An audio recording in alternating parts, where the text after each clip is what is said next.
दोस्तों वीडियो के नीचे लाल रंग का सब्सक्राइब लिखा हुआ है, उसको दबा के साइड में जो बेल आइकन है उसको ऑल कर दीजिएगा ताकि जब भी मैं वीडियोस अपलोड करूँ आपको जानकारी मिल जाएगा। आज का चैप्टर है हनुमान जी का अंतपुर में सोए हुए रावण तथा गाढ़ निद्रा में पड़ी हुई उसकी स्त्रियों को देखना तथा मंदोदरी को सीता समझकर प्रसन्न होना। अगर आप पिछले वीडियो देखना चाहते हैं, पिछले वीडियो पे हमने रावण के पुष्पक विमान के बारे में बात किया था, हनुमान जी कैसे घुसे लंका में उसके बारे में बात किया था। इस वीडियो के नीचे चैनल के नेम या पिक्चर पे क्लिक करके वीडियो या प्लेलिस्ट में जा कर के शुरुआत से देख सकते हैं या सारे वीडियो देख सकते हैं, रामायण महाभारत पुराण। इस वीडियो पे आपको पता चलेगा, इस चैप्टर पे पता चलेगा कि रावण की पत्नियों में कुछ पत्नियां होमोसेक्सुअल थी और होमोसेक्सुअलिटी रामायण महाभारत से ही आ रहा है। तो चलिए शुरू करते हैं। वहाँ इधर उधर दृष्टिपात करते हुए हनुमान जी ने एक दिव्य एवं श्रेष्ठ वेदी देखी जिस पर पलंग बिछाया जाता था। वो वेदी स्फटिक मणि की बनी हुई थी और उसमें अनेक प्रकार के रत्न जड़े हुए थे। वहाँ वैतूर्य मणि के बने हुए श्रेष्ठ आसन बिछे हुए थे जिनकी पाटी पाए आदि अंग हाथी दांत और सुवर्ण से जटित होने के कारण चितकबरे दिखाई देते थे। उन महामूल्यवान पलंग पर बहुमूल्य बिछौने बिछाए गए थे। उन सब के कारण उस वेदी की बड़ी शोभा हो रही थी। उस पलंग के एक भाग में उन्होंने चंद्रमा के समान एक श्वेत छत्र देखा जो दिव्य मालाओं से सुशोभित था। वो उत्तम पलंग सुवर्ण से जटित होने के कारण अग्नि के समान देदीप्यमान हो रहा था। हनुमान जी ने उसे अशोक पुष्प की मालाओं से अलंकृत देखा। उसके चारों ओर खड़ी हुई बहुत सी स्त्रियां हाथों में चम्मच लिए उस पर हवा कर रही थी। वो पलंग अनेक प्रकार की गंधों से सेवित तथा उत्तम धूप से सुवासित था। उस पर उत्तम उत्तम बिछौने बिछे हुए थे। उसमें भेड़ की खाल मड़ी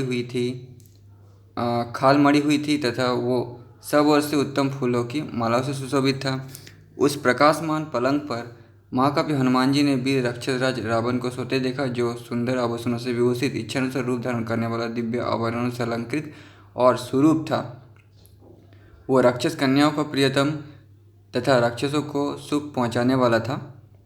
उसके अंगों में सुगंधित लाल चंदन का अनुलेप लगा हुआ था जिससे वो आकाश में संध्याकाल की लाली और विद्युत लेखा से युक्त मेघ के समान शोभा पाता था। तो दोस्तों यहाँ कहीं भी ऐसा नहीं लिखा हुआ है कि रावण का 10 सिर था। ठीक है, 10 सिर वाला बात यहाँ अब तक कहीं भी नहीं लिखा हुआ है। उसकी अंग कांति मेघ के समान श्याम थी। उसके कानों में उज्ज्वल कुंडल झिलमिला रहे थे। आंखें लाल थी और भुजाएं बड़ी बड़ी। उसके वस्त्र सुनहरे रंग के थे। वो रात को स्त्रियों के साथ क्रीड़ा करके मदिरा पीकर आराम कर रहा था। उसे देखकर ऐसा जान पड़ता था मानो वृक्ष वन और लता गुल्मों से संपन्न मंदराचल सो रहा हो। उस समय सांस लेता हुआ रावण फुफकारते हुए सर्प के समान जान पड़ता था। उसके पास पहुंचकर वानर शिरोमणि हनुमान अत्यंत उद्विग्न हो भली भांति डरे हुए की भांति सहसा दूर हट गए और सीढ़ियों पर चढ़कर एक दूसरी वेदी पर जाकर खड़े हो गए। वहां से उन महाकपि ने उस मतवाले राक्षस सिंह को देखना आरंभ किया। राक्षस राज रावण के सोते समय वो सुंदर पलंग उसी प्रकार शोभा पाता था जैसे गंधहस्त के शयन करने पर विशाल प्रस्थवन गिरी सुशोभित हो रहा हो। उन्होंने महाकाय राक्षस राज रावण की फैलाई हुई 2 भुजाएं देखी जो सोने के बाजू बंद से विभूषित हो इंद्रध्वज के समान जान पड़ती थी। युद्धकाल में उन भुजाओं पर ऐरावत हाथी के दांतों के अग्रभाग से जो प्रहार किए गए थे उनके आघात का चिन्ह बन गया था, यानी इंद्र और उसके हाथी से लड़ चुका है। उन भुजाओं के मूल भाग या कंधे बहुत मोटे थे और उन पर वज्र द्वारा किए गए आघात के भी चिन्ह दिखाई देते थे। तो वज्र से भी बच गया था। रावण भगवान विष्णु के चक्र से भी इसी समय वे भुजाएं क्षतविकृत हो चुकी थी।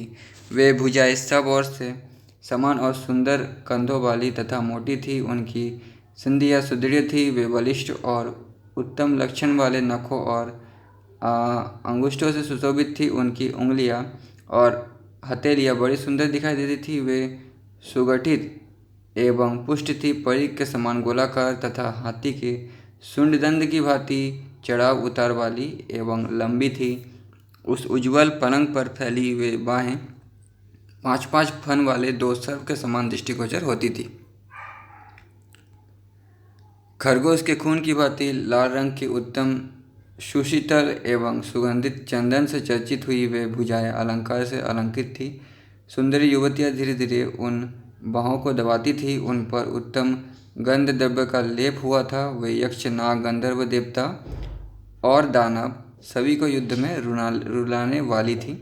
कपिवर हनुमान जी ने पलंग पर पड़ी हुई उन दोनों भुजाओं को देखा। वे मंदराचल की गुफा में सोए हुए दो रोज भरे अजगरों के समान जान पड़ती थी। उन बड़ी बड़ी और गोलाकार दो भुजाओं से युक्त पर्वताकार राक्षसराज रावण दो शिखरों से युक्त मंदराचल के समान शोभा पा रहा था।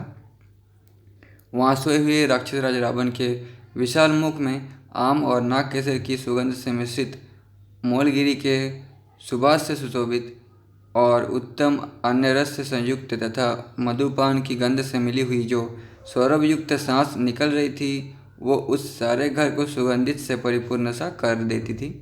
उसका कुंडल से प्रकाशमान मुखारबिंद अपने स्थान से हटे हुए तथा युक्तामणि से जटित होने के कारण विचित्र आभा वाले सुवर्णमय मुकुट से और भी उदासित हो रहा था। उसकी छाती लाल चंदन से चर्चित, हार से सुशोभित, उभरी हुई तथा लंबी चौड़ी थी। उसके द्वारा उस राक्षस राज के संपूर्ण शरीर की बड़ी शोभा हो रही थी। उसकी आंखें लाल थी। उसकी कटी के नीचे का भाग ढीले ढाले श्वेत रेशमी वस्त्र से ढका हुआ था तथा वो पीले रंग की बहुमूल्य रेशमी चादर ओढ़े हुए था।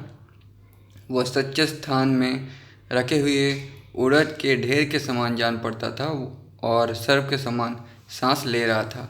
उस उज्जवल पलंग पर सोया हुआ रावण गंगा की अगाध जल राशि में सोए हुए गजराज के समान दिखाई देता था। उसकी चारों दिशाओं में चार सुवर्णमय दीपक जल रहे थे, जिनकी प्रभा से वो दीप्यमान हो रहा था और उसके सारे अंग प्रकाशित होकर स्पष्ट दिखाई दे रहे थे। ठीक उसी तरह जैसे विद्युत दंडों से मेघ प्रकाशित एवं परिलक्षित होता है।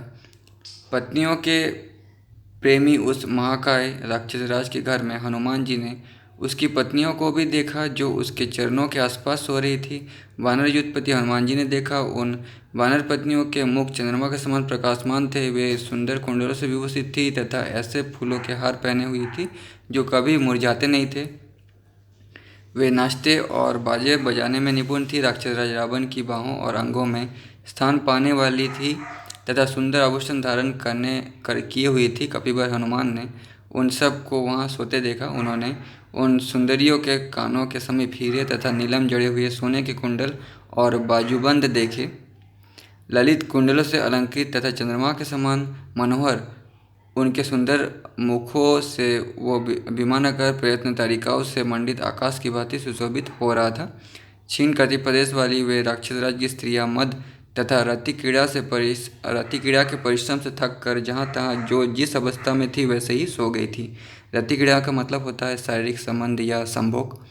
विधाता ने जिसके सारे अंगों को सुंदर एवं विशेष शोभा से संपन्न बनाया था, वो कोमल भाव से अंगों के संचालन द्वारा नाचने वाली कोई अन्य नृत्यानी निरूपा सुंदरी स्त्री गाढ़ निद्रा में सोकर भी वासनावश जागृत अवस्था की ही भांति नृत्य से अभिनय से सुशोभित हो रही थी।